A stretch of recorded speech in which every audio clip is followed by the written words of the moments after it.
सभी विद्यार्थियों को नमस्कार। आज हम हिंदी साहित्य कक्षा 12 अंतर्भाग 2 में संकलित मलिक मोहम्मद जायसी के 12 मासा पदों की व्याख्या करेंगे। इसमें 2 पद की व्याख्या हम पहले कर रखी है और आज तीसरा पद की व्याख्या करेंगे। माघ महीने के जो पद्यांश है उसकी व्याख्या करेंगे। लागेऊ महा परे अब पाला, विरहा काल बयऊ जड़ काला। जायसी के वर्णनानुसार नागमती कहती है कि अब लागेऊ माँ यानी माघ का महीना लग गया है, अर्थात शुरू हो गया है। परे अब पाला, और अब पाला पड़ने लग गया है, अर्थात सर्दी अत्यधिक पड़ने लग गई है। बिरहा काला बयऊ जड़ काला,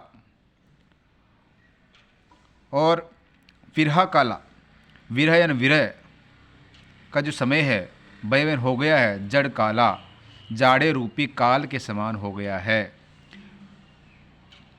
पहल पहल तन रोई जो जापे, अहली अहली अधिक हो ही कांपे। वीरणी नागमती कहती है कि पहल पहल अर्थात जितना जितना जितना अधिक तन यानी शरीर को रुई से अर्थात गर्म कपड़े या रजाई से झाँपे यानी ढांके जितना ढकते हैं, अहली अहली उतना ही अधिक, अहली अहली उतना उतना अधिक अधिको ही ये काँपे, मेरा हृदय काँपता है। कि जितना मैं इस शरीर को रुई से या गर्म कपड़ों से या रजाई से ढांकने की कोशिश करती हूँ, उतना ही अधिक मेरा हृदय काँपता था, मुझे ज़्यादा ठंड लगती है। आई सूर होई तपूरे नाहा, ते ही बिनु जाड़ न छोटे महा। फिर वीरणी नागमती अपने प्रियतम को कहती है कि हे प्रियतम, तुम आओ, सूर्य यानी सूर्य, हो यानी होकर के, तपो यानी तपो, रे नाहा यानी प्रियतम पति स्वामी, कि हे पति हे प्रियतम तुम आओ और तुम सूर्य बनकर के तपो, ताकि तुम्हारे उष्मा से ते ही बिनु जाड़ न छूटे माहा, तुम्हारे बिना ते ही बिनु यानी तुम्हारे बिना जाड़ यानी जाड़ा सर्दी न छूटे, नहीं छूटेगा, दूर नहीं होगा। माह यानी माघ के महीने में तुम्हारे बिना ये जाड़ा अर्थात ये ठंड दूर नहीं होगी। एही मास उपजे रस मोलू, तू सो भंवर मोर जोवन फूलू।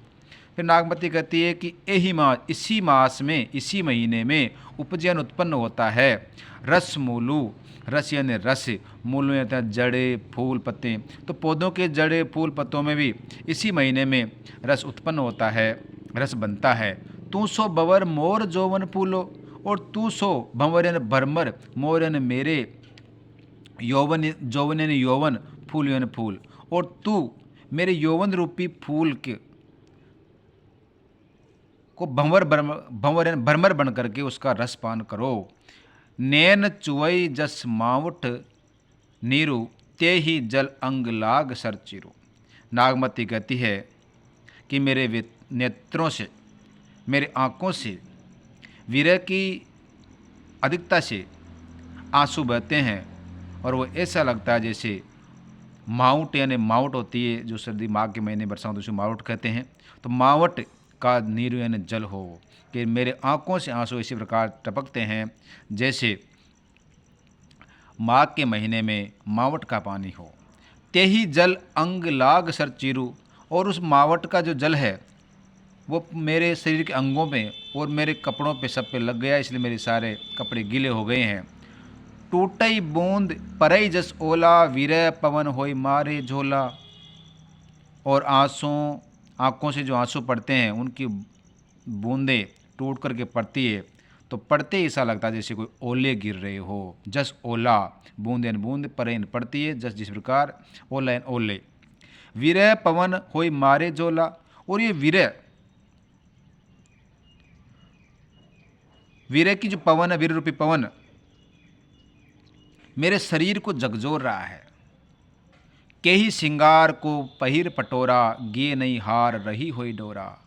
अब ऐसे इतने दुख की स्थिति में, वीर वेदना में, के यानी क्या श्रृंगार करूं, और क्या पहिर यानी पहनूं, पटोरा यानी रेशमी वस्त्र, क्या तो श्रृंगार करूं और क्या रेशमी वस्त्र पहनूं।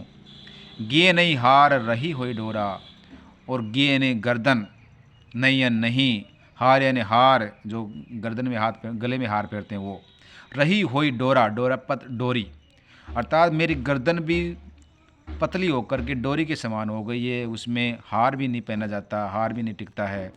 तो मैं बिनु कंता धनी हरुई तन तिन वर बा डोल, तेही पर वीर जराई के चहे उड़ावा जोल। ये दोनों पद, जो दोनों लाइनें हैं, ये दोहा की है, और ऊपर जो लाइन पड़ी है उन्होंने चौपाई की है। इस प्रकार अवधी भाषा है इसमें, और दोहा चौपाई छंद है।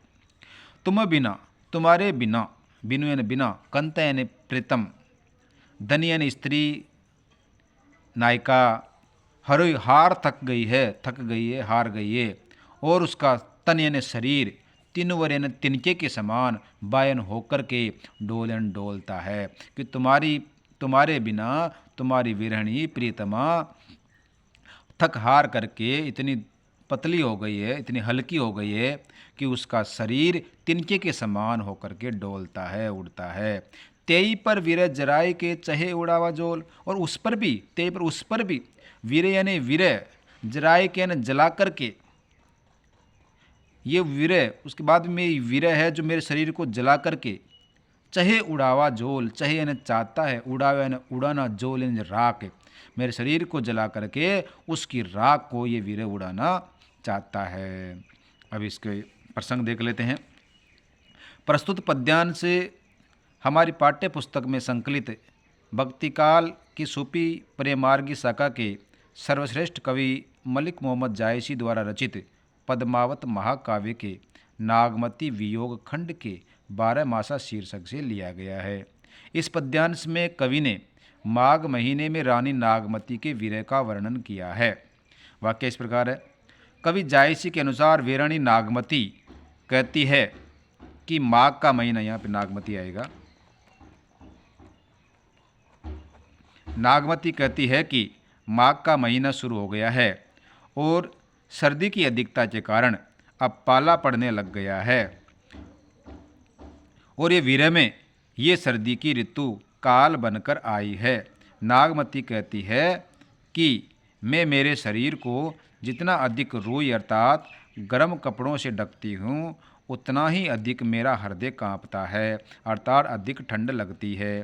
नागमती आज ये कहती है कि हे प्रियतम, तुम आओ और सूर्य बनकर तपो, अर्थात उष्मा प्रदान करो, क्योंकि तुम्हारे बिना माघ महीने का जाड़ा दूर नहीं हो सकता। इसी महीने में पौधों की जड़ों एवं फूलों में रस बनता है, इसलिए तुम मेरे यौवन रूपी फूल के लिए भरमर बनकर आओ।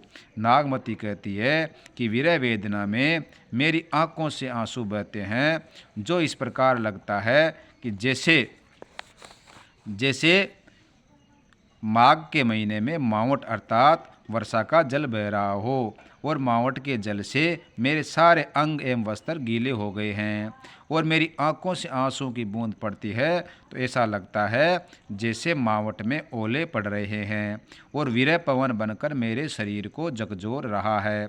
ऐसे में कौन श्रृंगार करे और कौन सुंदर रेशमी वस्त्र पहने, और मेरी गर्दन तो डोरे के समान पतली हो जाने से उसमें हार भी नहीं टिकता है।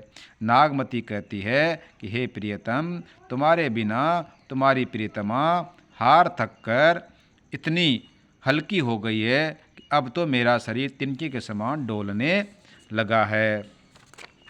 और उसके बाद में आगे क्या है, और ऐसी स्थिति में ये विरह मेरे शरीर को जलाकर उसकी राख को उड़ा देना चाहता है। अब वाक्य पूरी हुई। अब विशेष देख लेते हैं। इस पद्यांश में नागमती की विरह वेता का वर्णन हुआ है। जायसी ने पद्यांश में प्रकृति के उद्दीपन रूप का वर्णन किया है। पद्यांश में अवधी भाषा एवं चौपाई दोहा छंद का प्रयोग हुआ है। इस पद्यांश में रूपक, उपमा आदि अलंकारों का प्रयोग हुआ है। इस प्रकार इस तीसरे पद की व्याख्या भी पूरी हुई। और चैनल को सब्सक्राइब करें ताकि जो भी मैं कोई वीडियो डालूँ नया तो उसका नोटिफिकेशन आपको तुरंत मिले। चैनल को शेयर करें और इससे लाभ लें। सभी विद्यार्थियों को धन्यवाद।